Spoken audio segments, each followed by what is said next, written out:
Te compadeciste de nuestra débil condición, que te dignaste dejar escrita tu palabra como regalo a tu santa iglesia. Vuelve tu mirada a aquellos que con corazón sincero y con incesante búsqueda de conocerte, se remiten a tu santa escritura. Envía a tu espíritu, el mismo espíritu que inspiró e instruyó a tus santos siervos a escribirla, para que sea Él quien nos la revele, nos disipe la mentira y nos libre del error. Danos, Señor, humildad, concédenos dejarnos modelar por la Escritura, extrayendo de ella todos los dones que tiene para darnos. Amén. Amén.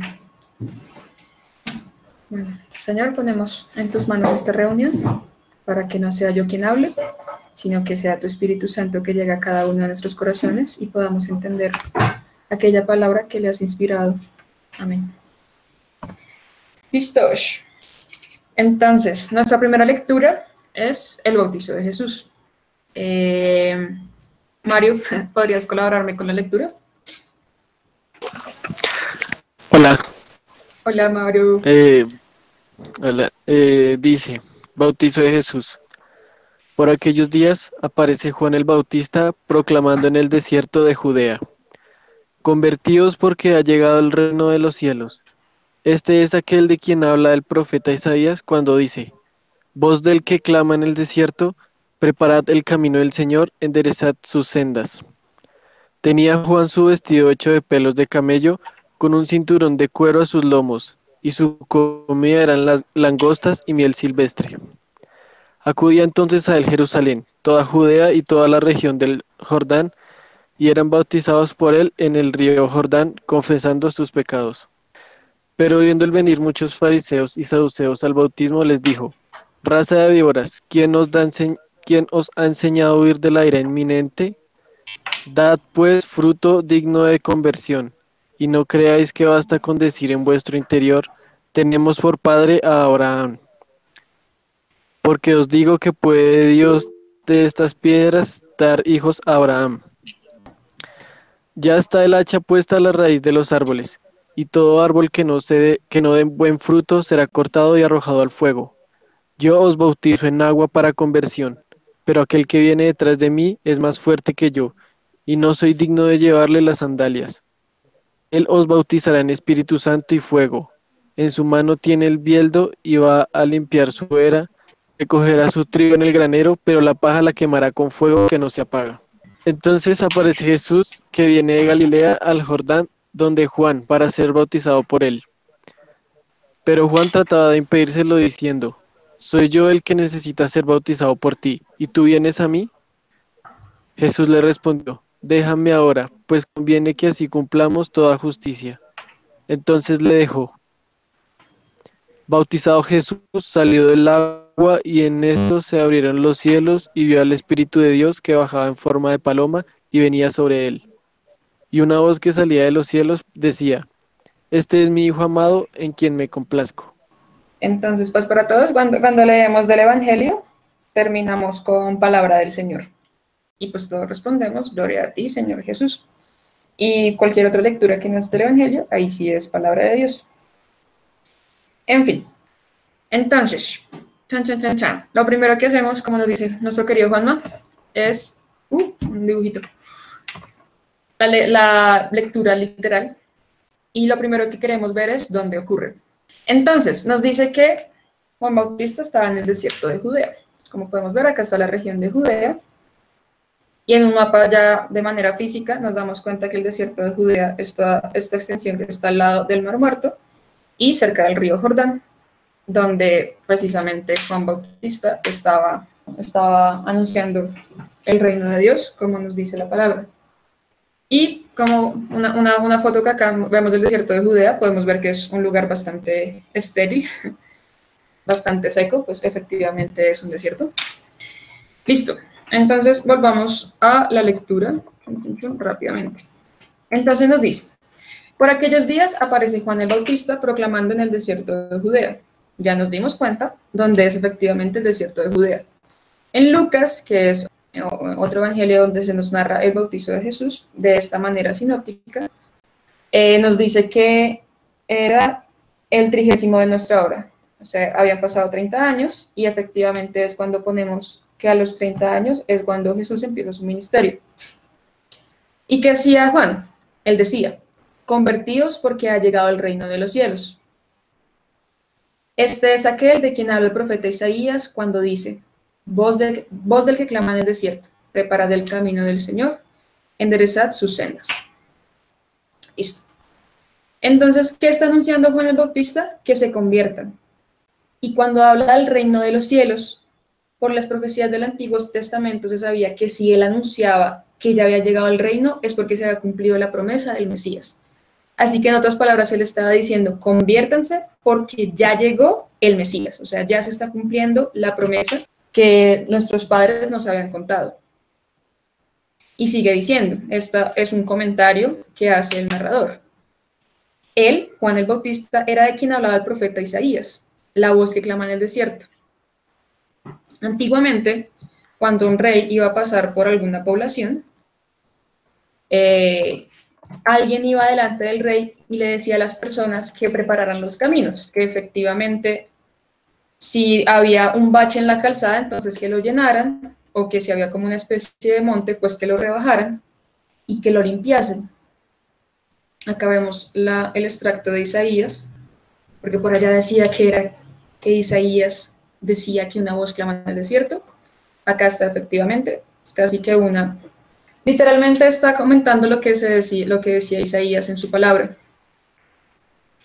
Pero en este caso tenemos que darnos cuenta que Juan Bautista no estaba preparando un camino físico, o sea, él no estaba como pasó por el desierto limpiando las piedras, sino que debemos darnos cuenta que él no está preparando un camino simplemente, sino que él está preparando corazones, porque se está diciendo convertidos.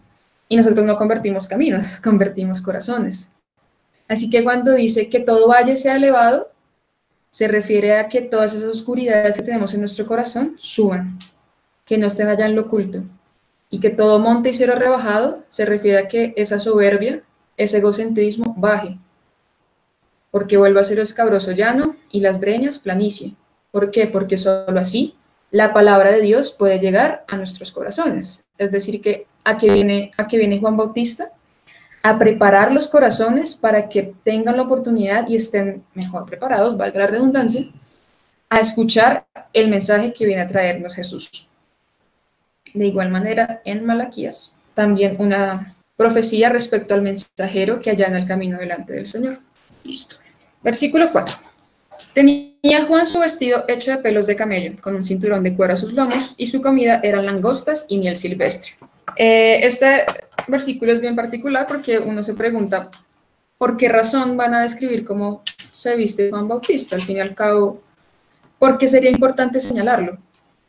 Pues su mensaje no depende de cómo esté vestido. Una de las razones por las cuales se puede decir que se hablaba precisamente de ello es para demostrar que Juan era una persona humilde y sencilla, tal vez en contraposición con los sacerdotes de esa época, que se vestían con sus mejores trajes, que se alargaban las filacterias, exactamente. Gracias, mami. Mi mami está al lado, entonces, sí, que era como esta pomposidad que se había dejado tal vez en época de Moisés, pero que ahora se había convertido simplemente como en este hábitos exteriores que tanto presentaban los fariseos y los sacerdotes. Así que es una contraposición de que él tuviera pelo de camello, un cinturón de cuero, y comiera langostas y miel silvestre. Y es un llamado para que aquella persona que vaya a profetizar, o bueno, que esté allanando los corazones precisamente para recibir a Jesús, pues tiene que ser una persona humilde, una persona sencilla. Y más que vemos que dice que proclamaba en el desierto, él pasa su vida en el desierto, un lugar que es austero, un lugar que está aparte del mundo. Entonces, ¿qué mejor lugar? Y ya vemos en la siguiente lectura que se van a dar cuenta cuál es. El desierto juega un rol fundamental en el camino que hace el Señor. El desierto es este lugar donde tenemos que alejarnos del mundo, y aquellos que estamos haciendo Éxodus es el lugar donde el pueblo de Israel encuentra a Dios. Así que más que mejor que Juan Bautista haya estado en el desierto para empezar su misión. Y en el 5 dice, acudía entonces a él Jerusalén, toda Judea y toda la región del Jordán, y me voy a adelantar, y eran bautizados por él en el río Jordán, confesando sus pecados. Así que volvamos al mapa. Nos damos cuenta que Jerusalén está por aquí. Y bueno, toda la región de Judea, ¿no? Cuando ellos tenían que bajar al desierto de Judea, no era un camino fácil ni sencillo. O sea, no era como decir, no, pues agarro el carro y en 1 hora estoy en el desierto. No, eso incluso implicaba un día de camino o medio día de camino, dependiendo de dónde se saliese. Si salías, por ejemplo, de Hebrón o de Herodión, pues tienes que caminar más trecho hasta el río Jordán. Así que si hacían todo este esfuerzo para bajar desde Jerusalén, que además está en una montaña, o sea, mientras que esto está casi al nivel del mar, y ustedes saben que incluso el Mar Muerto está debajo del nivel del mar y por eso es salado, tenían que bajar de la montaña y tenían que bajar hasta el desierto, no era sencillo. Y aún así dice que toda la región de Judea está bajando. Así que este pueblo judío está ansioso de escuchar la palabra, o sea, dicen es que incluso algunos llegaron a pensar que Juan Bautista era el Mesías, porque decían, él está trayendo un mensaje que nadie más nos ha traído, estamos ansiosos de ir escuchando, él está diciendo que el reino de Dios ha llegado, y como ya dijimos, el Mesías ya llegó. Así que era un pueblo que estaba esperando ansiosamente encontrar a su Mesías.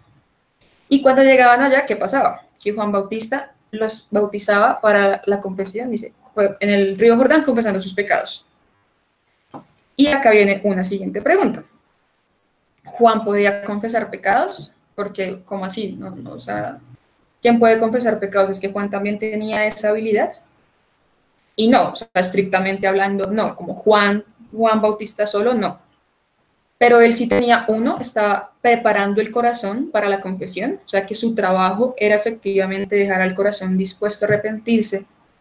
Y dos, podemos pensar, y en los Hechos de los Apóstoles, sí, cuando se dice que algunos que habían sido bautizados se volvieron a bautizar en el Espíritu, pero a otros que habían sido bautizados no lo hicieron. ¿Qué significa? Que para muchos este bautizo que dio Juan no solo fue en agua, sino que después, uniéndose a la venida del Espíritu en el Pentecostés, se une y reciben este bautismo por Espíritu. Me explico. Así como nosotros consideramos que en la Eucaristía se rememora el sacrificio, se revive, pero no es que se hagan 1000 sacrificios al día cada vez que se haga una misa, sino que es el mismo sacrificio unido al original, unido atemporalmente al sacrificio de Jesús en el momento en que sucede, en el año 0. De igual manera, es posible que el bautizo que hace Juan con agua después se una y reciba el bautizo del Espíritu cuando ya viene el Espíritu, que es en Pentecostés. Así que en cierto sentido, sí. Juan, el bautizo de Juan sí podía redimir, o sea, confesar pecados y perdonarlos, pero solo cuando se recibe el Espíritu. Y el Espíritu viene gracias a Jesús. Muy bien, acabamos de terminar, digamos que nuestra primera parte, nuestra primera sección, pero continuamos. En el versículo 7 nos dice, pero viendo él venir muchos fariseos y saduceos al bautismo, les dijo, raza de víboras, ¿quién nos ha enseñado a huir de la ira inminente? Dad pues fruto digno de conversión. Y no creáis que basta con decir en vuestro interior, tenemos por padre a Abraham, porque os digo que puede Dios de estas piedras dar hijos a Abraham.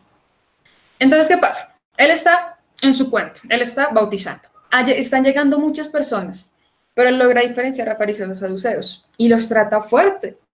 Les dice, raza de víboras, porque nos ha enseñado a huir de la ira inminente. Y les dice, no crean que solo con decir que tenemos padre Abraham es suficiente, porque tienen que dar fruto digno de conversión. Antiguamente, o en su época, muchos judíos, no solo saduceos y fariseos, creían que con la llegada del Mesías era suficiente, como que tan pronto llegara el Mesías, listo ya, cambió el mundo, todos, va a haber un rey poderoso, nos va a librar de los romanos, y todo cambió. Y acá les está diciendo, no, es que con solo que venga el Mesías no es suficiente, por más que ustedes sean judíos y digan que tenemos por padre Abraham, es suficiente. Yo les estoy diciendo que tienen que llegar a un camino de conversión. Por eso les dice, dad frutos dignos de conversión. Así que no solo es el hecho de que él llegue, sino que yo también tengo que estar dispuesto a recibirlo. Y además uno se pregunta para qué carajos fariseos y saduceos iban a bajar donde está, entre comillas, la chusma. Tal vez era porque, siguiendo muchos de los ritos que ellos tenían, pensaron, bueno, pues este bautizo es un rito más. Si tenemos que lavarnos las manos antes, cada vez que lleguemos de la calle, bueno, pues esto también es lo mismo, pues tenemos que... coronavirus, bueno, me callo. Así como ellos tenían ritos de purificación, por ejemplo, cuando llegaban de la casa que tenían que limpiarse, dijeron, pues otro rito más, tenemos que ir acá al río para que nos bautice y se acabó. Pero ellos en verdad no recibían la verdadera conversión que tenía que darse. Y de paso les dice, Dios de estas piedras puede dar hijos a Abraham. Y dice, bueno, Dios es súper poderoso, es básicamente omnipotente, pero él no se refiere a un estado físico donde Dios diga, y las piedras se convirtieron en hombres y fueron hombres, porque ¿qué hombres serían estos que no tienen ni padre ni madre? Pero lo que él está diciendo es que por hijos de Abraham se refiere a hijos en la fe, y les está diciendo, él puede cambiar incluso a los gentiles, que vendrían siendo las piedras, y ser hijos de Abraham, es decir, que por este bautizo y por el poder que da Dios por medio de su espíritu, a estas que ustedes creen que son las pequeñas, que son las que no importan, ellos también pueden ser hijos de Abraham. Así que no crean que ustedes son los únicos hijos de Abraham cuando Dios ha venido a traer la salvación al mundo entero. Y seguimos en el versículo 10. Ya está el hacha puesta a la raíz de los árboles, y todo árbol que no dé buen fruto será cortado y arrojado al fuego. Acá se refiere a que Jesús precisamente ha venido a instaurar el reino, y todo árbol que no dé buen fruto será cortado y arrojado. Y que al final, pues efectivamente va a suceder. Voy a adelantarme un poquito acá en el 12. Él tiene el bieldo y va a limpiar su era, recogerá su trigo en el granero, pero la paja la quemará. Va a separar a justos de pecadores, como a lo largo de los 3 años que va a anunciar el reino lo va a decir. Y les dice, yo os bautizo en agua para conversión, pero aquel que viene detrás de mí es más fuerte que yo, y no soy digno de llevarle las sandalias. Él os bautizará en Espíritu Santo y fuego. Entonces, él ya está diciendo, uno, yo no soy el Mesías, porque dice que alguien que viene detrás de él es aún más grande y fuerte que él. E incluso dice, yo no soy digno de llevarle las sandalias. Antiguamente, cuando el Señor llegaba, el esclavo tenía que descalzarlo, se tenía que llevarle quitarle las sandalias que había usado en el camino, limpiarle los pies y ponerle las nuevas, aquellas que iba a usar en la casa. Dice, yo ni siquiera soy digno de ser el esclavo de esta persona, o sea, soy peor, entre comillas, que eso. O sea, yo tengo que disminuir para que él crezca, lo dice en Juan 3:30, porque él sabe que Jesús es el enviado. Y mejor aún, el que viene os bautizará en Espíritu Santo y fuego, lo que yo les decía. El bautizo que él da es solo de agua, pero Jesús es aquel que nos trae el Espíritu Santo y aquel que lava nuestros pecados. Y más adelante, ya en unos contados minutos, vamos a ver este signo del agua y del Espíritu Santo. Así que ya acabamos de terminar como esto es lo que nos está contando sobre Juan Bautista. Y viene el culmen de este relato. Entonces aparece Jesús que viene de Galilea al Jordán donde Juan, para ser bautizado por él. Entonces imagínense la escena. Hay varias personas, incluso hay fariseos y saduceos, y se acerca a Jesús. ¿Por qué viene de Galilea? Tal vez para hacer nuevamente, para enmarcar el hecho de que venga de Galilea, perdón.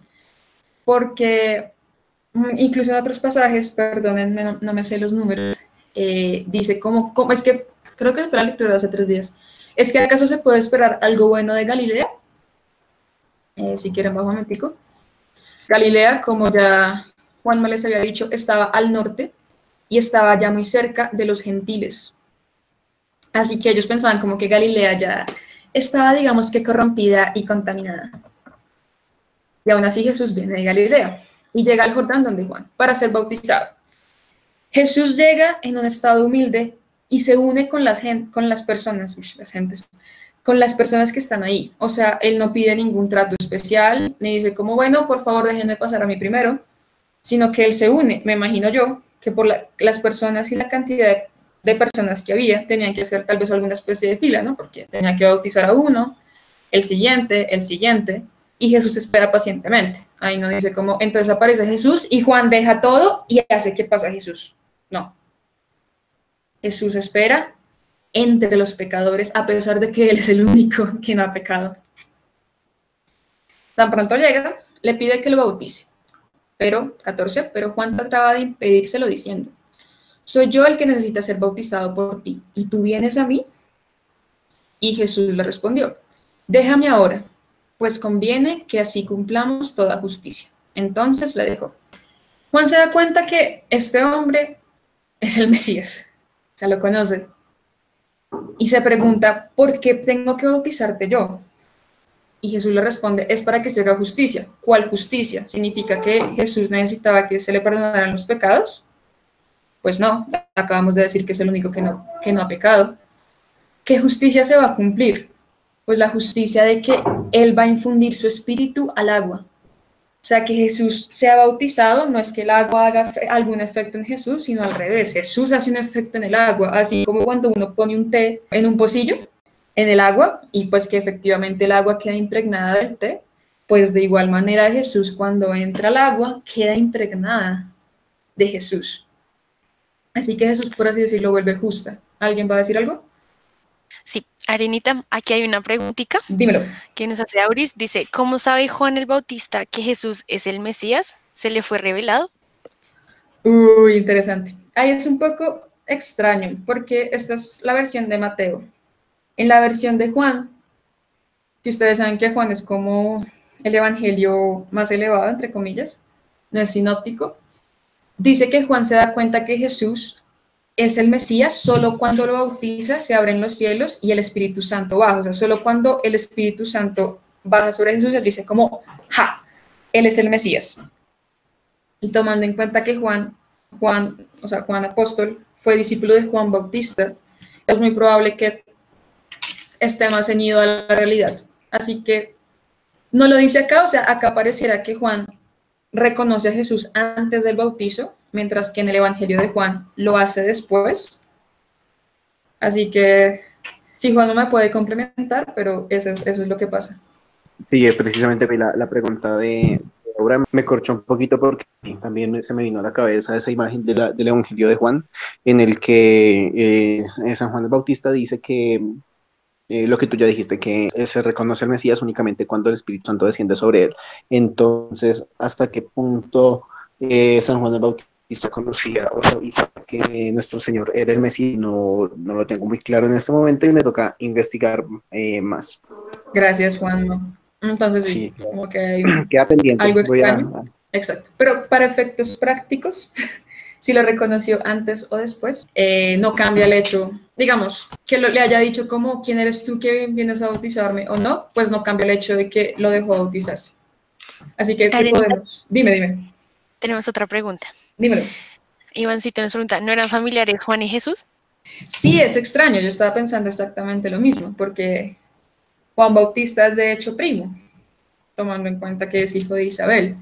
Y se me hace muy raro que la mamá no le haya contado como, oiga, su primo Jesús es básicamente el Mesías.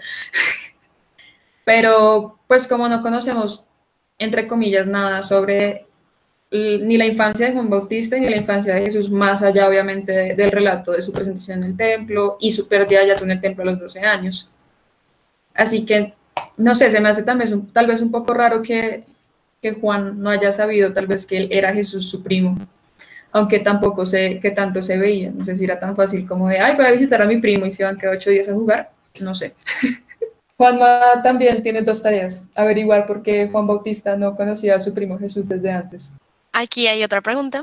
Dale. Y es, ¿cómo cuando le pregunta a sus discípulos quién dice la gente que soy yo? Auris, ¿cómo así? Perdón, es que se me repartió el mensaje. Yo no entiendo la pregunta.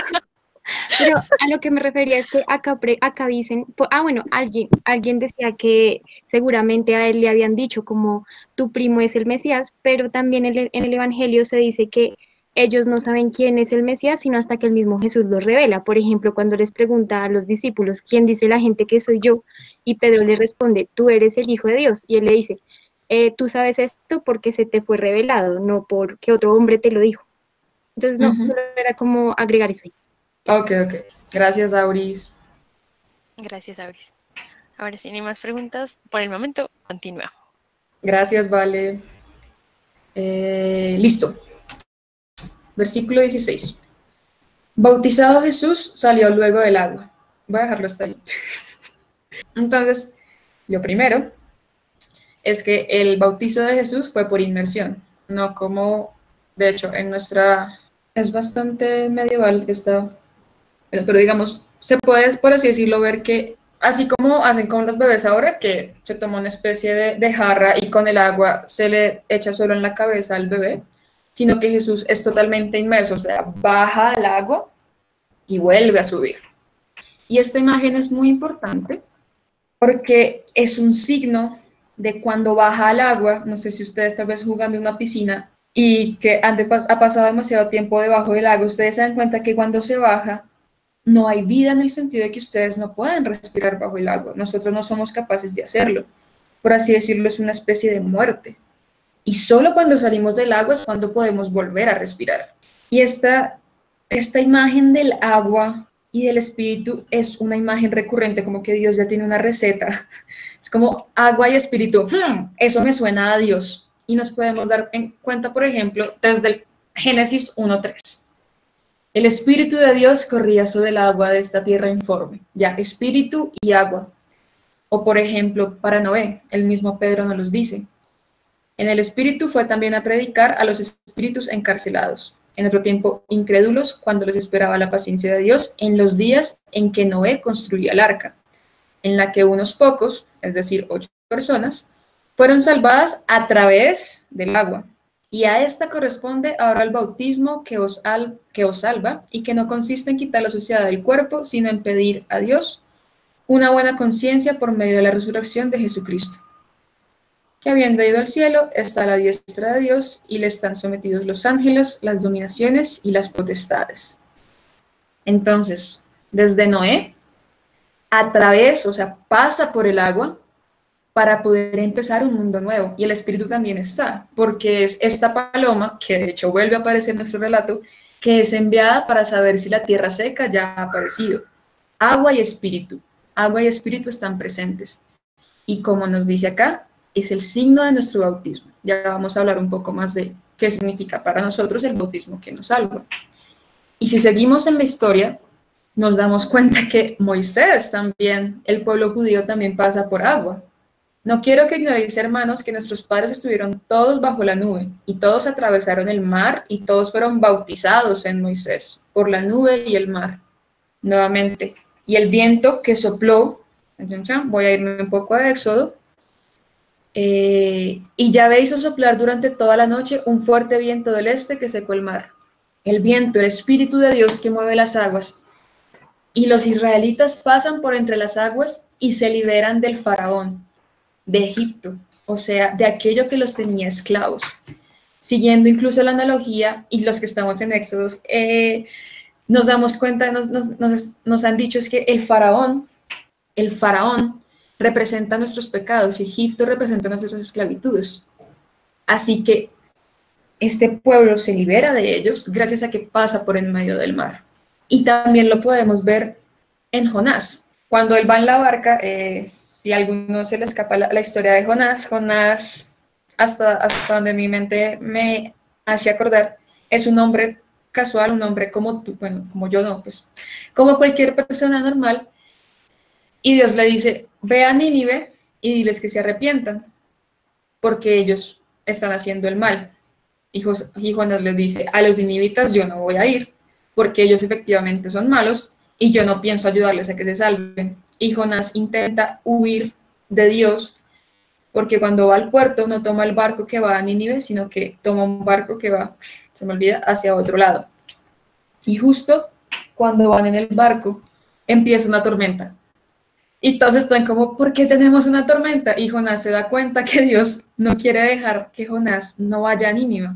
Así que ellos, o sea, Jonás les dice, como vea, me estoy escapando de Dios, básicamente. Así que agarradme y tiradme al mar, y el mar se os calmará, pues sé que es por mi culpa por lo que os ha sobrevenido esta gran borrasca. Es decir, que Jonás tiene que tirarse al agua, le pide, agarradme y tiradme al agua. Incluso cambiando un poco las palabras, le dice a Juan Bautista, agarradme, entre muchas comillas, sumérgeme en el agua. ¿Por qué? Porque así el mar se calmará. O sea, cuando Jesús entra en el agua, y como dijimos, es como un signo de muerte, y sale la vida y puede respirar, pues es precisamente un símbolo de la resurrección que años después se va a dar. Y así como Jonás se tiene que tirar al mar para que se calme, de igual manera Jesús tiene que morir con nuestros pecados para poder salir a la vida. E incluso en Lucas 12, él compara su muerte con un bautizo, con el bautizo. Con un bautismo tengo que ser bautizado y qué angustiado estoy hasta que se cumpla, refiriéndose a su propia muerte y toda la pasión que tiene, la pasión de Cristo, todas las torturas que tiene que pasar para poder dar la redención de nuestros pecados. El bautizo, por eso es uno de nuestros sacramentos, ¿no?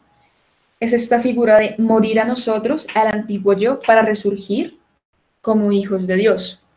Y acá, tan pronto él sale del agua, se abrieron los cielos y vio al Espíritu de Dios que bajaba en forma de paloma y venía sobre él.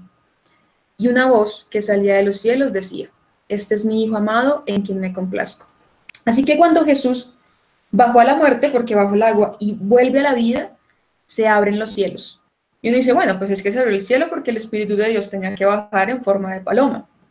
Pero es que cuando una puerta, entre comillas, se abre, no solo es en un sentido, es en ambos. Y así como Juanma nos explicaba la vez pasada, que los pastores fueron los primeros en ver la gloria angelical y que se rasgaba como esta división entre lo divino y lo terrenal.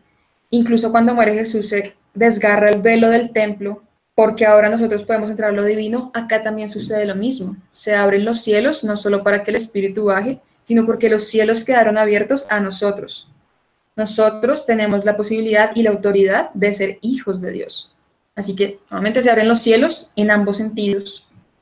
Y el Espíritu de Dios baja y viene sobre él, y una voz que sale de los cielos dice, este es mi Hijo amado en quien me complazco.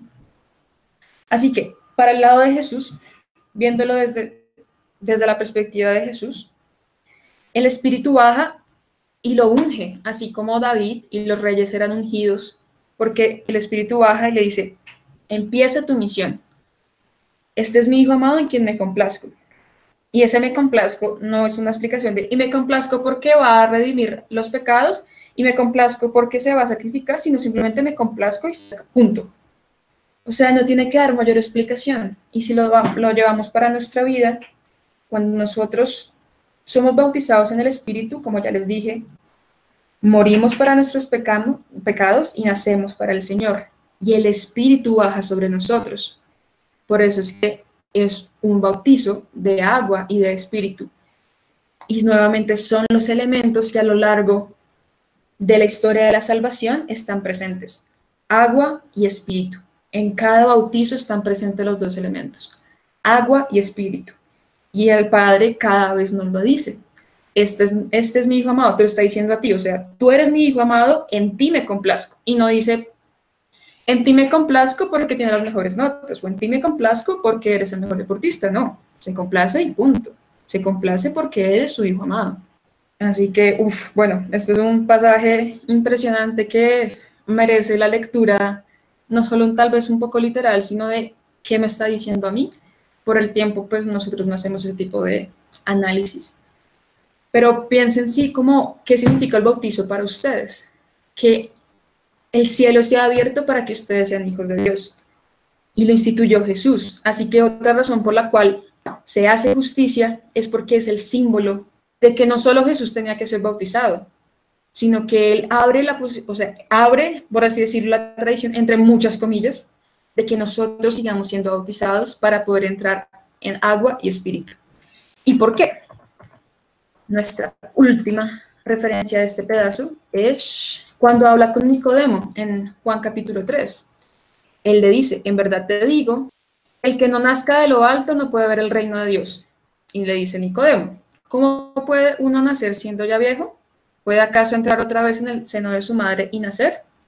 Respondió Jesús, en verdad te digo, el que no nazca de agua y de Espíritu no puede entrar en el reino de Dios. Lo nacido de la carne es carne, lo nacido del espíritu es espíritu. Así que le está diciendo a Nicodemo, solo podemos entrar en el reino de Dios si nacemos nuevamente. Pero ¿cómo nacemos? No como pensaba Nicodemo, de una manera muy terrenal, como, bueno, es que uno nace pues del vientre de la mamá, ¿cómo me vuelvo a entrar? Y dice, ay, Nicodemo, tú siendo maestro de la ley y no te das cuenta, no, Nicodemo, te estoy diciendo que hay que nacer del agua y del espíritu. Te estoy hablando de una renovación que va más allá de este plano terrenal, porque no estoy hablando de la carne, que es lo del mundo, sino aquello que viene del espíritu. Así que si hay alguna pregunta, acabamos nuestra primera parte de la sesión, que es sobre el bautizo de Jesús. ¿Hay alguna pregunta, Vale? En el chat no, pero en mi corazón sí. Tengo una pregunta. Es que era raro como escribirla yo y leerla como alguien tiene una pregunta. Ok. Bueno, igual estoy aprendiendo, ¿no? Y esto me parece increíblemente genial, o sea, me encanta, me ha encantado todo lo que has dicho. La verdad, no sé, les voy a preguntar porque sé que no sé mucho del tema. Antes de Jesús, ¿la gente se bautizaba? No. Me No. imagino que no del Espíritu, pero o sea, era un rito que se llevaba a cabo antes o fue realmente hasta ese momento instituido por Jesús. Pues como, o sea, como escritos, no hay nada escrito. O sea, antes de Juan Bautista no hay como ningún escrito que diga que existían bautizos. Hay algunos escritos apócrifos que dicen que tal vez Juan Bautista hacía parte de los esenios y que los esenios tal vez tenían esta tradición, pero como que no hay ningún relato histórico que diga que alguna otra persona antes de Juan Bautista bautizara. No sé si Juanma me pueda complementar o en su defecto refutar. No, lo que dices es correcto. El bautismo no es una costumbre que existiera dentro de la ley levítica, no hacía parte de los rituales de la religión judía y fue algo que sí, pues o sea, puede haber tenido algo dentro ya de la tradición de los esenios, pero no es algo que viniera desde hacía muchísimo tiempo y que tuviera la connotación que va a tener en el Nuevo Testamento. Gracias, Juanma. ¿Te quedó la respuesta, vale? Gracias, Arenita, y gracias, Juanma. Chipi. Listo. No hay más preguntas, ¿cierto? No, Pi, por el momento no en el chat. Listo. El diablo tienta a Jesús. Mateo, capítulo 4, versículo 1 al 11. Entonces Jesús fue llevado por el Espíritu al desierto para ser tentado por el diablo. Y después de hacer un ayuno de 40 días y 40 noches, al fin sintió hambre. Y acercándose el tentador, le dijo, si eres hijo de Dios, di que estas piedras se conviertan en panes. Mas él respondió, está escrito, no solo de pan vive el hombre, sino de toda palabra que sale de la boca de Dios. Entonces el diablo le lleva consigo a la ciudad santa, le pone sobre el alero del templo y le dice, si eres hijo de Dios, tírate abajo, porque está escrito, a sus ángeles te encomendará, y en sus manos te llevarán, para que no tropiece tu pie en piedra alguna. Jesús le dijo, también está escrito, no tentarás al Señor tu Dios. Todavía le lleva consigo el diablo a un monte muy alto. Le muestra todos los reinos del mundo y su gloria, y le dice, todo esto te daré si postrándote me adoras. Dícele entonces Jesús, apártate, Satanás, porque está escrito, al Señor tu Dios adorarás, y solo a Él darás culto. Entonces el diablo le deja, y aquí que se acercaron unos ángeles y le servían. Palabra del Señor. Gloria a ti, Señor Jesús. Gracias, Vale. Vale, Listo. Como nos damos cuenta, el bautizo era de Mateo 3 y este es Mateo 4, así que es justo después. O sea, justo después que Jesús es bautizado, es llevado por el Espíritu al desierto para ser tentado. Entonces, nuevamente, empezamos por nuestra lectura literal. ¿Dónde sucede? Pues ya, en el desierto de Judea. Así es el desierto de Judea. Inhóspito, seco, lejano. ¿Y cuáles van a ser nuestros personajes? Pues va a ser Jesús y el diablo. Digamos que acá no hay muchas personas que están involucradas en nuestro relato. Como muchos ya conocemos esta lectura, creo que es como una de estas lecturas que todo el mundo conoce porque se habla mucho de ella, así como la parábola del sembrador, como que todos, entre comillas, sabemos, como que sí, ay, como sí, cuando él se fue al desierto y las tentaciones y no cayó, pero al menos de mi parte, siento que no le damos una lectura profunda de entender qué pasó, de entender por qué pasó. Pues creo que esta es una oportunidad para hacerlo, porque a mi modo de ver es una lectura muy, pero muy interesante. Así que empecemos a desglosarla. Así que, entonces Jesús fue llevado por el Espíritu al desierto para ser tentado por el diablo. Desde acá ya nos surge la primera duda. O sea, que el Espíritu lo llevó para ser tentado. O sea, que el Espíritu de Dios tienta. No, el Espíritu no dice que el Espíritu lo haya tentado, pero el Espíritu sí permite, y Dios permite que las tentaciones lleguen a nuestra vida. ¿Y por qué el desierto? Como ya dijimos, en este punto de este rato, el desierto es este lugar que nos aparta del mundo, aquel lugar que está lejos de las distracciones para poder empezar su ministerio. Y nos deja una enseñanza desde el primer versículo. Y es que tenemos que ir al desierto para poder empezar nuestras tareas. No podemos empezar y ponerlo en las manos de Dios. Retirarnos por un momento del mundo para poder tener la mente clara. Y seguimos, aunque mi puntero algo le dio. Versículo 2. Y después de hacer un ayuno de 40 días y 40 noches, al fin sintió hambre. Entonces nos dice que Jesús por 40 días no comió. Por ahí busqué en internet como cuánto tiempo había sido lo que una persona había durado sin comer. Y uno de los más fiables era un señor duró 60 días solo tomando hielo porque su auto había quedado, quedó atrapado con una tormenta o nieve o algo por ello, y esto fue en Suecia, y duró 60 días solo comiendo agua y hielo, y que fue como impresionante. O sea que, sí, como físicamente sí es posible, no es que acá estamos echando cuento de, uy, es que Jesús, eso es mentira, no se puede durar tanto tiempo sin comer, no, sí se puede. Pero sí es cierto que después de 40 días, no es un hambre de así como nosotros que, uy, ya tengo hambre y es hora de almorzar, sino estamos hablando de un hambre que va desde la punta de tu pie hasta la punta de tu cabeza, o sea, todo tu cuerpo ya está sin energías, está sin fuerzas. Y después de un mes de comer, ya se empiezan a ver los signos físicos de ello, o sea, ya tu propio cuerpo se está comiendo como el músculo, y ha perdido toda energía, así que se imaginarán el estado de debilidad física y humana en la que estaba Jesús. Y solo ahí se le acerca el tentador. Tengo una pregunta. Dime.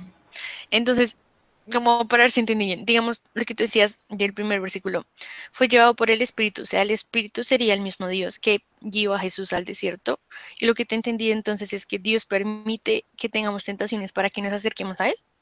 Sí, se podría decir. Perfecto. Listo. Gracias. Listo.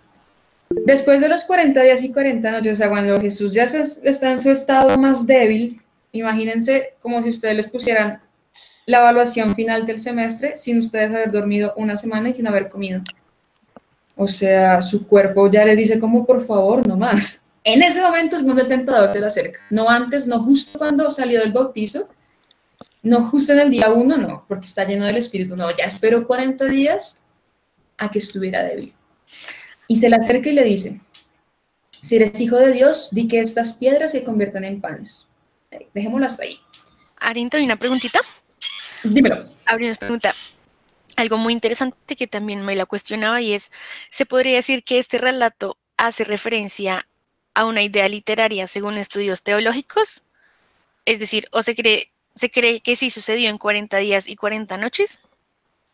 Ah, porque 40 es el número, entre comillas, mágico. Sí, la pregunta es que sí se puede decir que este relato hace una referencia, o sea, que hace referencia a una idea literaria, y que si según estudios teológicos es algo literario o es algo un poco más simbólico del número como tal. ¿Cierto, Auris? Okay. Eso, sí. Creo que le voy a pasar esta pregunta a Juan. Voy a pedir la ayuda de un amigo. Ok, es una excelente pregunta. Bueno, yo creo que el hecho de que algo tenga un significado literario en el Evangelio no excluye el hecho de que te haya tenido una realidad factual, específicamente leyendo el tipo de género literario que son los evangelios. ¿Por qué lo digo? Porque es muy común esta idea según la cual varios relatos de los evangelios, hablando específicamente de los evangelios, tienen un significado teológico, un significado espiritual, pero que no pasaron necesariamente, ¿no? Como por ejemplo la multiplicación de los panes y los peces. Hay personas que dicen que la idea de esto es precisamente como que hablar de una abundancia, de que todo fue común entre ellos y que estamos llamados a ese tipo de cosas. Y esto sí es cierto. Sin embargo, el texto no excluye el hecho de que esto haya ocurrido.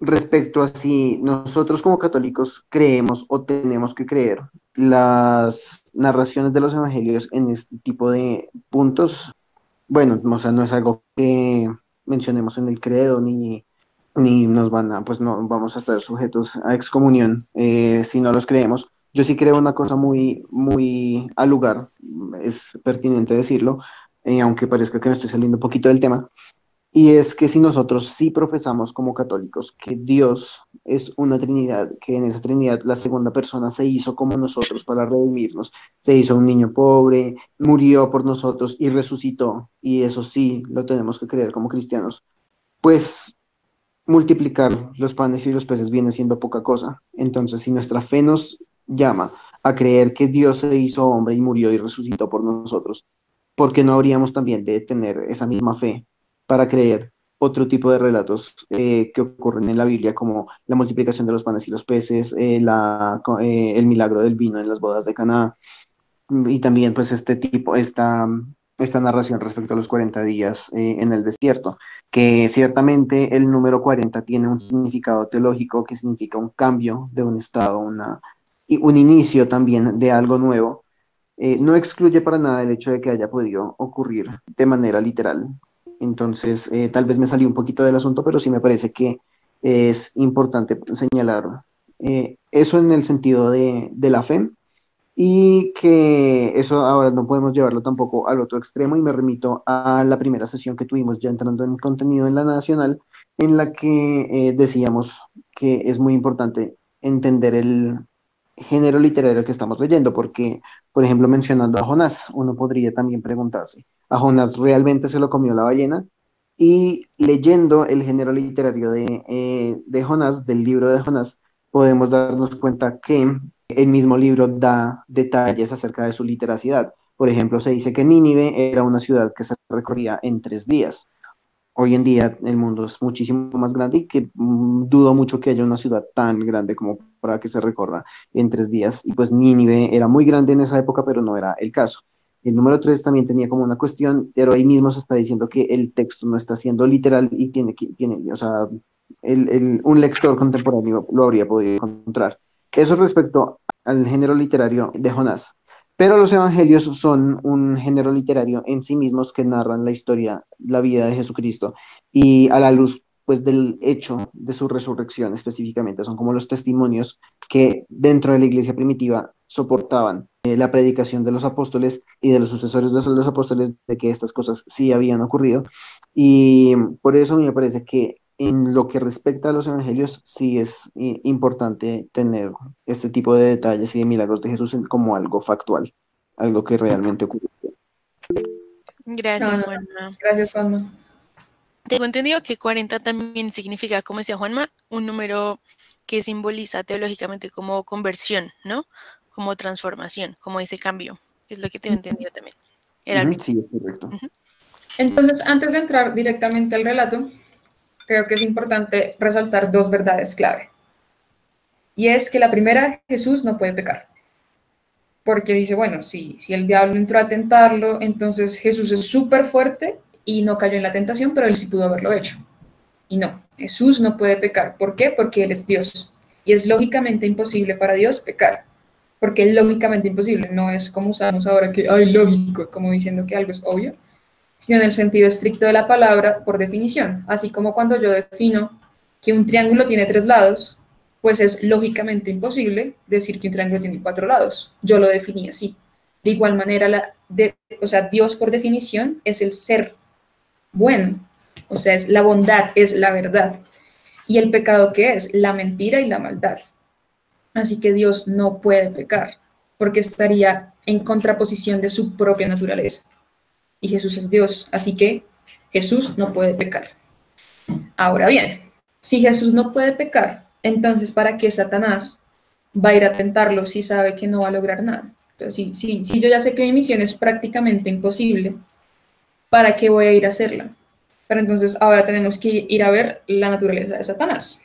Satanás es un ángel caído, pero tiene naturaleza de ángel. Los ángeles no tienen cuerpo, o sea, son espíritu, no tienen cuerpo como nosotros, me refiero.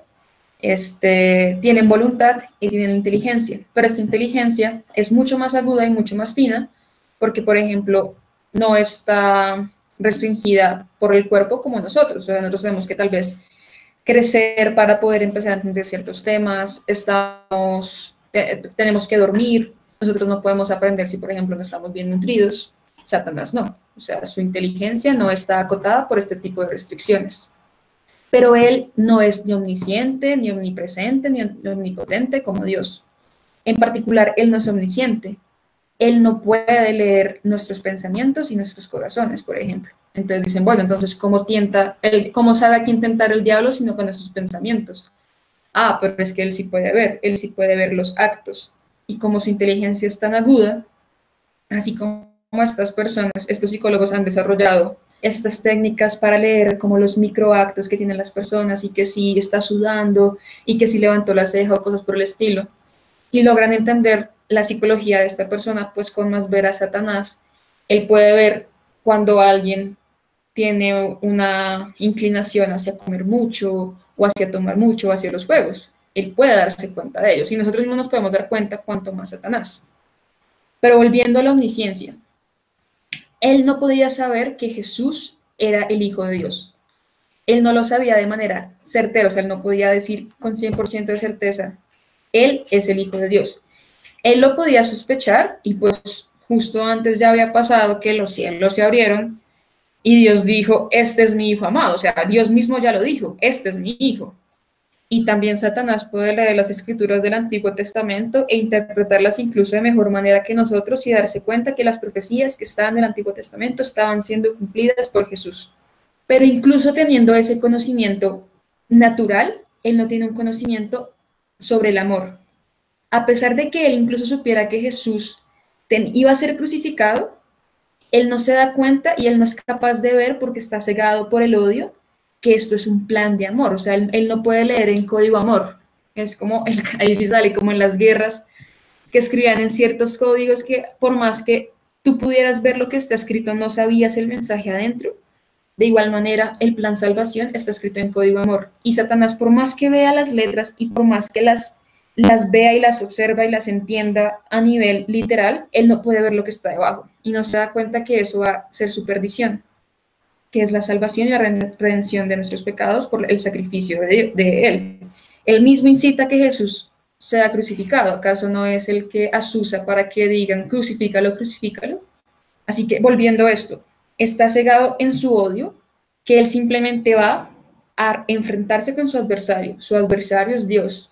E incluso si es factualmente, me aprendí la palabra, imposible que Jesús caiga, él aún así va, porque en su orgullo él cree que es capaz. En su orgullo y en su falta de conocimiento respecto al amor y a la gracia, él va a intentarlo. Así que con esas verdades clave, teniendo esto en cuenta, ahí sí podemos seguir nuestra narración. Este versículo de acá arriba va a ser una guía para nosotros en este relato y dice, pues no tenemos un sumo sacerdote que no pueda compadecerse de nuestras flaquezas, sino aprobado en todo igual que nosotros, excepto en el pecado. Hebreos 4:15. Haciendo referencia, pues, a Jesús y diciéndonos efectivamente que Jesús no puede pecar, no tiene pecado y nació sin pecado. Continuemos. Listo. ¿Cuál es la primera tentación? La primera tentación le dice, Si eres hijo de Dios, como diciéndole, si eres esa condicional, como él tenía que ir a probarlo, ¿en verdad eres hijo de Dios? Di que estas piedras se conviertan en panes. Mas él respondió, está escrito, no solo de pan vive el hombre, sino de toda palabra que sale de la boca de Dios. Listo, entonces lo cogió débil físicamente. Así que la primera tentación que él hace es la tentación de la carne. ¿Qué está probando? Está probando una de sus necesidades fisiológicas más básicas, que es comer. Y le está pidiendo que haga algo que solo Dios puede hacer, que es precisamente convertir las piedras en panes. ¿Y cómo responde Jesús? Jesús le responde no como yo no tengo hambre, no con aire de superioridad, o el pan es malo. Él responde con una cita bíblica, citando Deuteronomio. Voy a decirla textualmente, te humilló, te hizo pasar hambre, te dio a comer el maná que ni tú ni tus padres habíais conocido, para mostrarte que no solo de pan vive el hombre, sino que el hombre vive de todo lo que sale de la boca de Yahvé. Entonces acá uno muestra su conocimiento de las escrituras. Segundo, nunca dice que el pan es malo. Efectivamente el hombre vive el pan. Así que la carne, cuando nos referimos a la carne, nos referimos a todas aquellas necesidades y apetitos que tenemos nosotros por nuestra corporeidad. No son malos, son bienes que Dios ha creado, pero no pueden superar aquello que viene de la boca de Yahvé. O sea que lo físico tiene que ser subordinado a lo divino. Y esto es efectivamente lo que hace Jesús. Su necesidad física, esa hambre de 40 días, se subordina a su naturaleza divina. Y de esta manera, Él muere a sí mismo para que lo divino triunfe. La reflexión para nosotros tenemos que ganarle a la carne. Lo divino y nuestra alma y nuestro espíritu son mayores que nuestra parte física. No son malos, como ya dijimos, son bienes, pero hay algo superior a ello. La carne es inferior a el espíritu. Listo. La primera tentación es superada. Y me devuelvo. La segunda tentación es: entonces el diablo le lleva consigo a la ciudad santa, le pone sobre el alero del templo y le dice: si eres hijo de Dios, tírate abajo, porque está escrito, a sus ángeles te encomendará, y en sus manos te llevarán para que no tropiece tu pie en piedra alguna. Jesús le dijo: también está escrito, no tentarás al Señor tu Dios. La primera tentación era la carne. La segunda tentación es el mundo.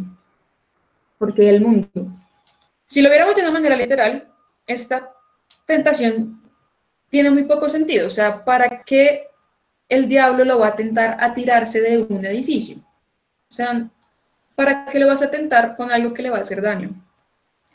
Pero con lo que lo está tentando verdaderamente el diablo es que si lo lleva al templo de Jerusalén, el epicentro de la ciudad, donde muchas personas están yendo, es porque hay muchas personas alrededor del templo. Y si alguien cae 20 pies de altura y justo antes de tocar el suelo es salvado por los ángeles, pues todo el mundo va a quedar emocionado, o sea, va a ser como, ¡oh! ¿Qué ha pasado? Jesús, o sea, ¿quién es este hombre que se tira de un edificio y no muere? Tiene que ser el Hijo de Dios, y todo el mundo lo aplaudiría, y todo el mundo sería su fan. Así que lo que el diablo le está mostrando es, mira, no tienes que pasar 3 años anunciando el reino de Dios y convenciendo a las personas, cuando puedes tirarte del edificio, del templo, y convences tranquilamente a 100,000 personas y todo el mundo va a hablar de ti.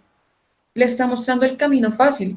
Y este camino fácil va acompañado de vanagloria, que es efectivamente el mundo, la vanagloria, las seducciones, aquello que el mundo nos ofrece. Le dice, es más fácil y todo el mundo te va a adorar.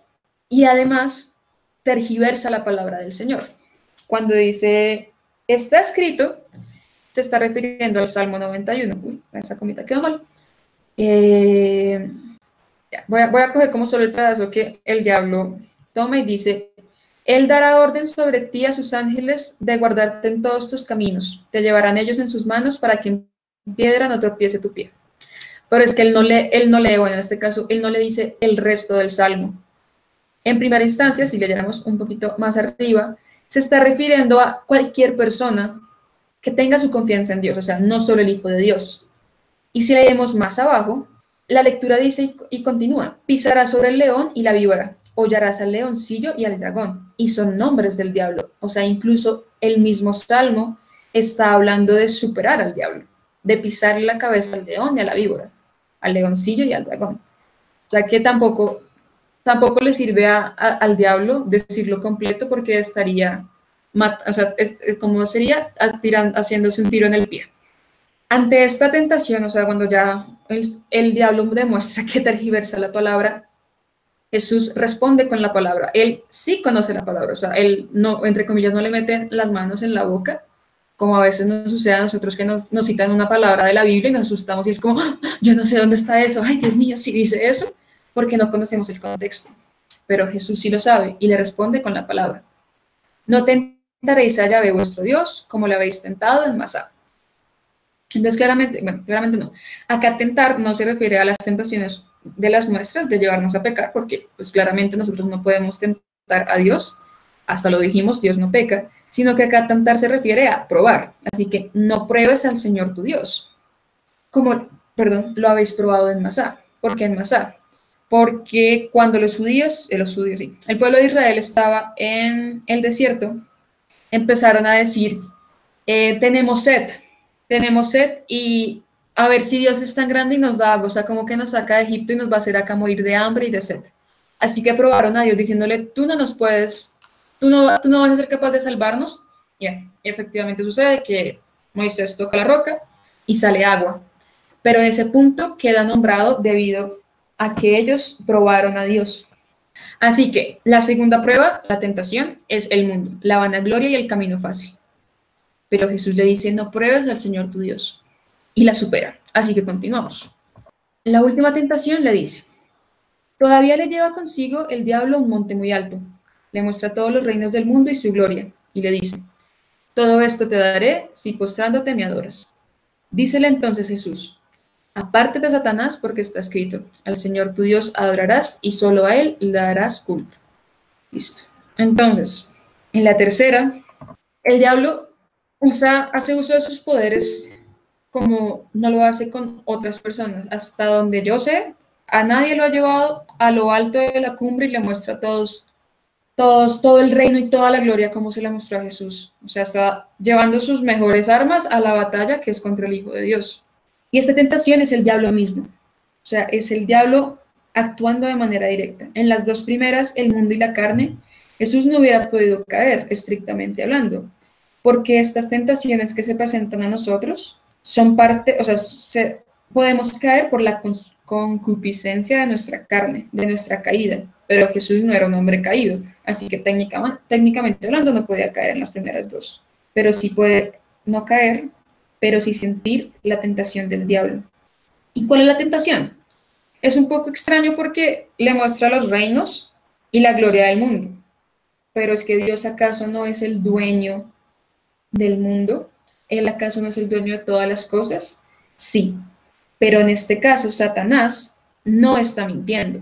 Él sí puede ofrecerlas porque son de él en el sentido de posesión. Incluso en Efesios se habla del príncipe del imperio del aire, porque antes de su caída tenía a su cargo el poder y los gobiernos, y en su caída él los mantiene, así como si una persona tiene una empresa, por más que después se vuelva la persona más mala del mundo, no se le quita la empresa, la sigue teniendo.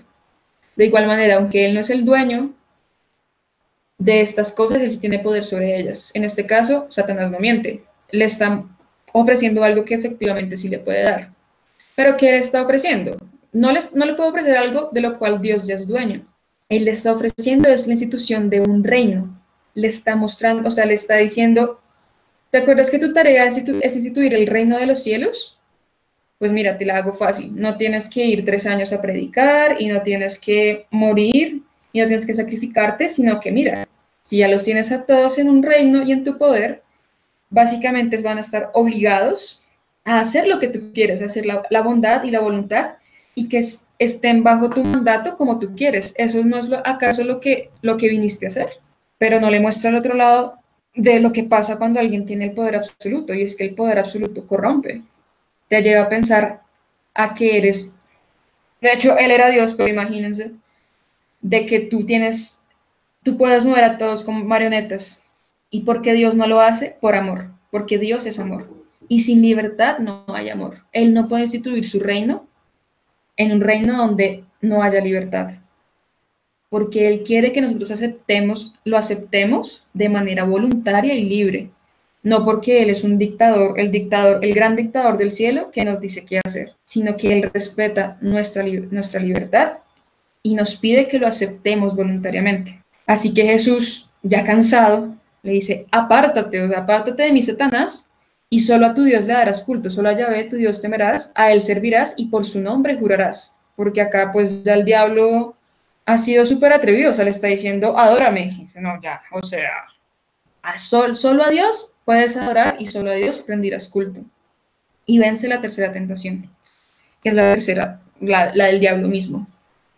Así que, retomando, vimos que las tres tentaciones son la carne, el mundo y el diablo. Dime, ¿vale? Arenita, aquí hay una aclaracióncita y una pregunta. Ivancito nos dice que Masá y Meribá fueron los lugares de donde los israelitas se quejaron en el Éxodo. Ajá, ajá. Con respecto a lo que tú decías de Masá.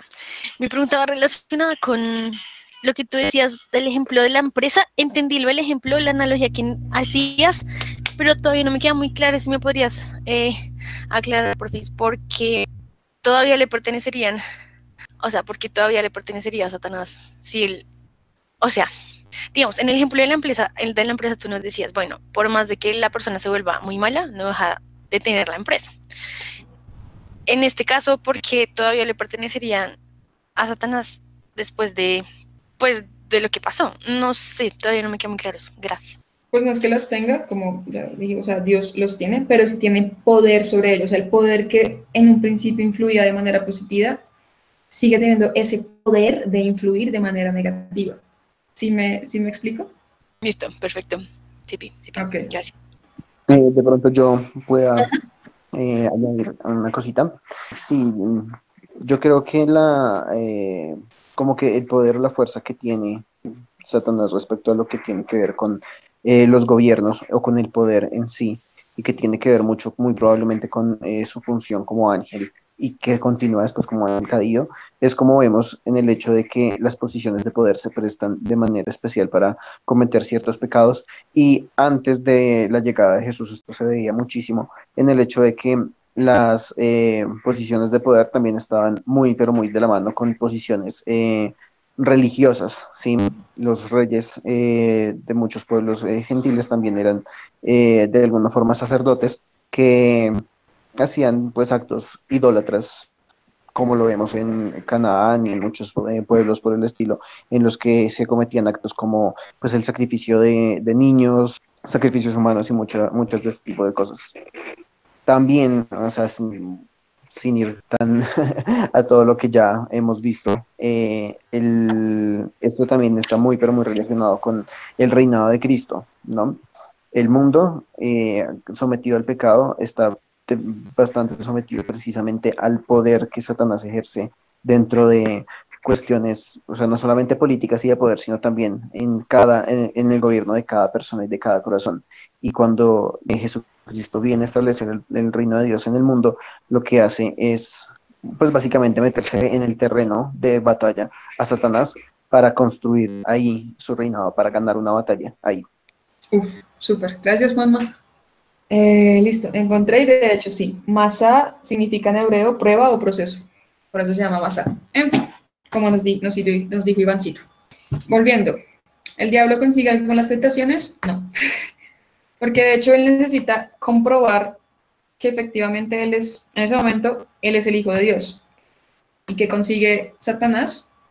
Pues ninguna prueba de poder, porque Jesús responde como humano.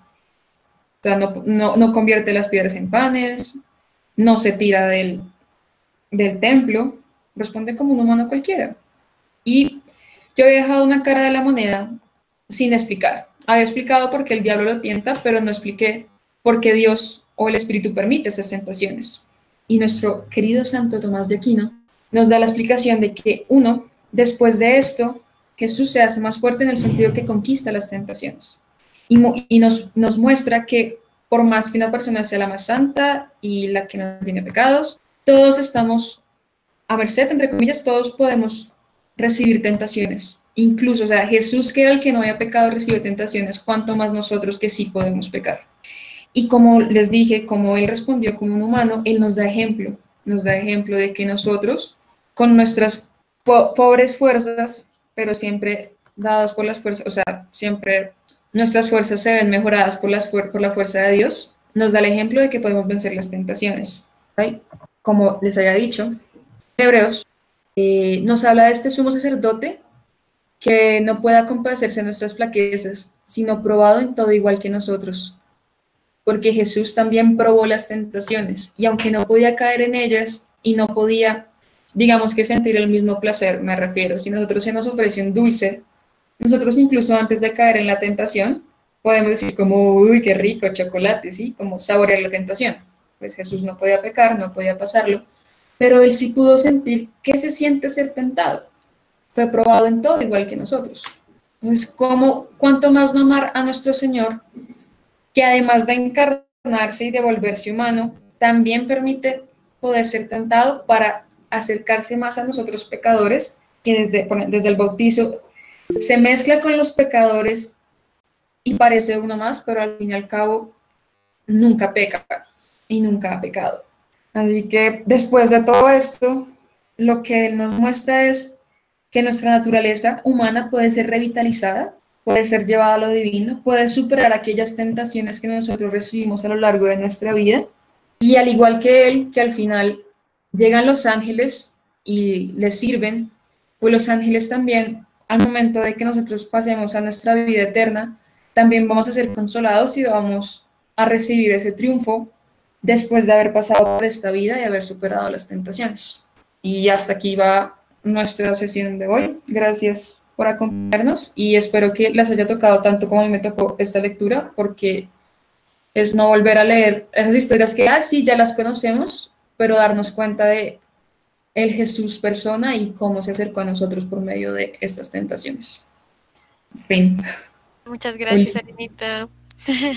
Aquí Miros nos hace un último comentario que dice que el conocimiento de la palabra de Dios nos fortalece y nos prepara también para afrontar esas tentaciones. Total, qué excelente conclusión, gracias Miros, sí, total. Jesús responde en las 3 tentaciones con la palabra de Dios. Ok, me voy a salir de la... Dime, Vale. ¿Alguno tiene alguna pregunta? Sí, Diego, dale. Yo también tengo una cuando Diego lo diga. Dale, perfecto. Ya me asusté. A ver, cuéntanos. Dieguito, puedes usar el micrófono y si no, tranquilo, puedes escribirla por el chat y yo se la leo a Arenita. Ivancito, que tú empieces y luego Diego hace la suya. Ok. No, primero que todo, quería agradecerles, de verdad, siento que están haciendo muchísimo bien común abriendo estos espacios. Esta es la primera vez que puedo entrar porque terminé temprano una clase. Entonces, no sé si alcanzaron a cubrir una parte que también está en el Evangelio de Mateo justo antes, cuando describen quién es Juan Bautista. Y mi pregunta me pareció muy extraño, y pues también está en el Antiguo Testamento, y es que lo describen como el que predica en el desierto, ¿cierto? Una voz que proclama en el desierto. Es la voz que dice en el desierto, allá en los caminos del Señor. Ajá, la voz que proclama en el desierto. Entonces, mi pregunta es, ¿por qué grita en el desierto? O sea, primero, si hay desierto en Judá, no sé si sepan, no tengo ni idea. Y segundo, ¿por qué alguien se iría a predicar al desierto si no tiene sentido predicar al desierto? Es como una pregunta que me surgió mientras leía la escritura y no me parece muy extraño que el que va a aplanar los caminos para el Señor se vaya a predicar donde no hay nadie. Entonces, no sé si eso tenga un simbolismo, qué significa. Okay.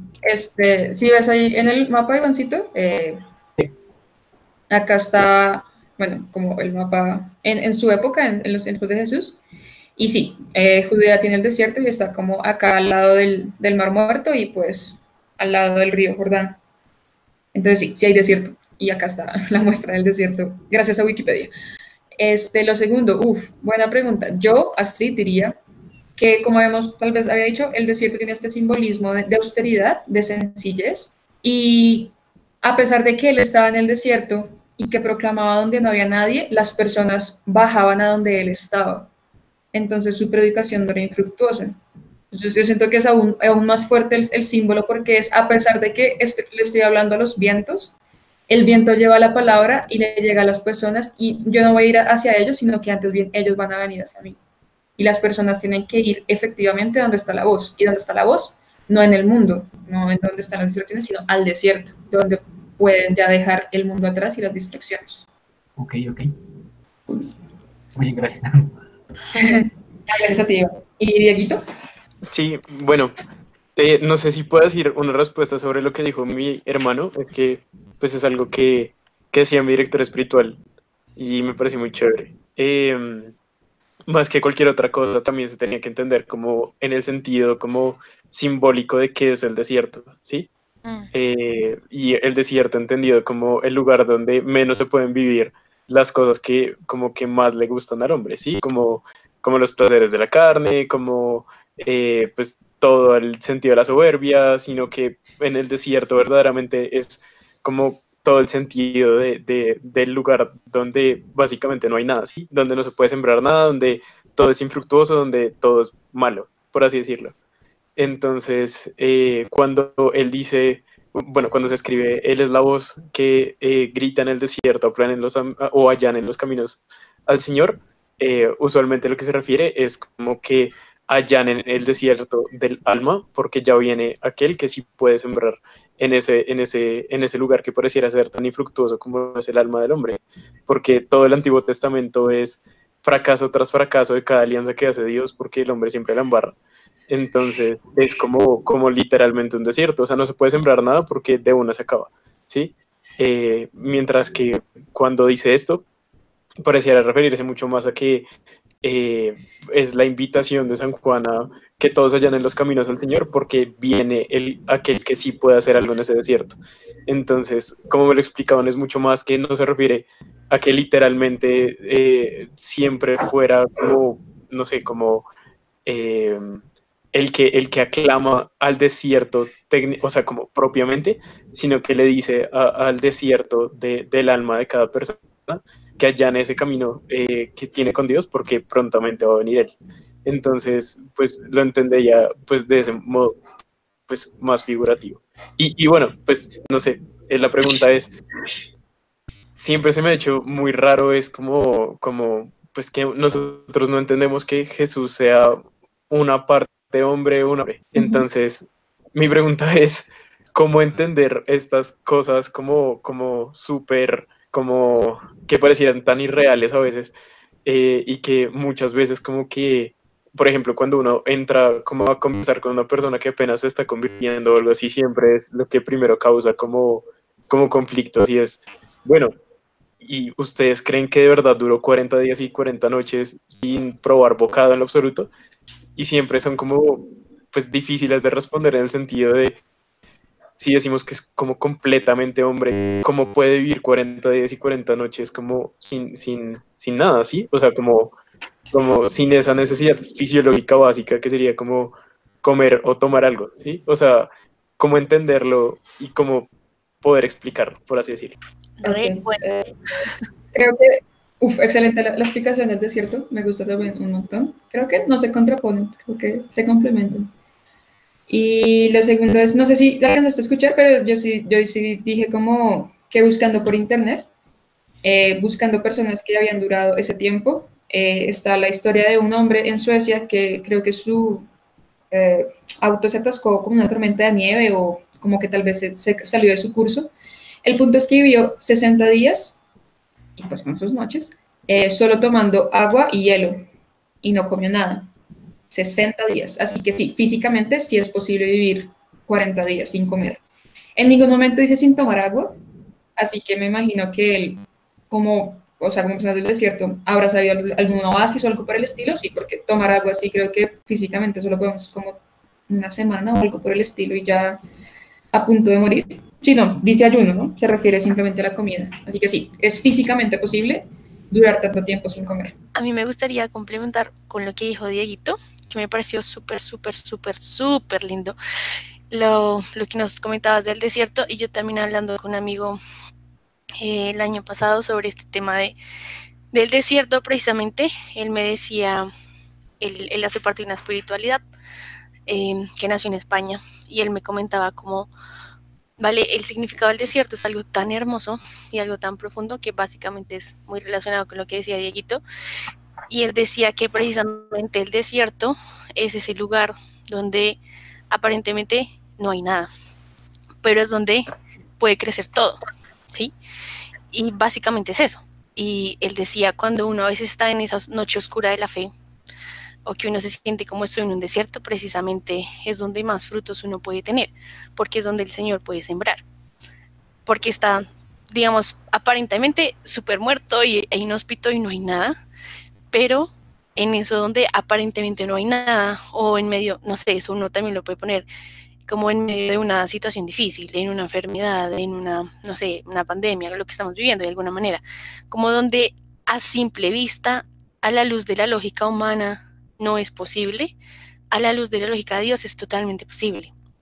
Entonces, es muy bonito y es precisamente ese sentir que cuando estamos más vacíos, por ejemplo en el desierto, es donde más nos podemos llenar de Dios. Y también hace alusión a ese lugar separado, alejado, y no es gratuito que sea esa figura del desierto la que se nos propone para la cuaresma, por ejemplo, que es ese momento en el que nosotros debemos estar en, en ese silencio a lo exterior para darle cabida en nuestro interior a Dios. Entonces, bueno, ese era como el aporte que también quería hacer. Gracias, Vale.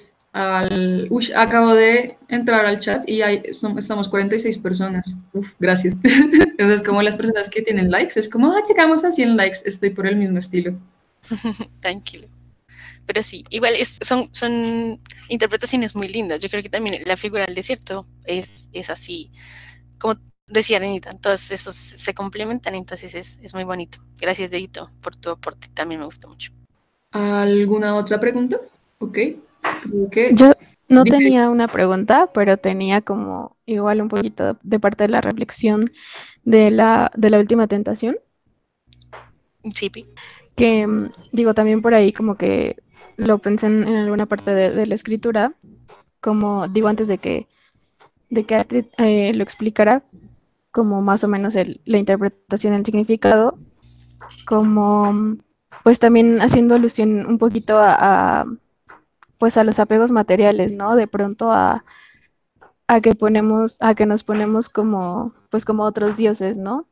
Pongámosle no tanto como la figura literal de Satanás, digo que sí está de alguna manera ahí, pero bueno, no tan literal, sino más bien como cosas a las que endiosamos y a las que les dedicamos todo nuestro tiempo y toda nuestra atención en nuestra vida diaria, justo como, pues como esa tentación, ¿no?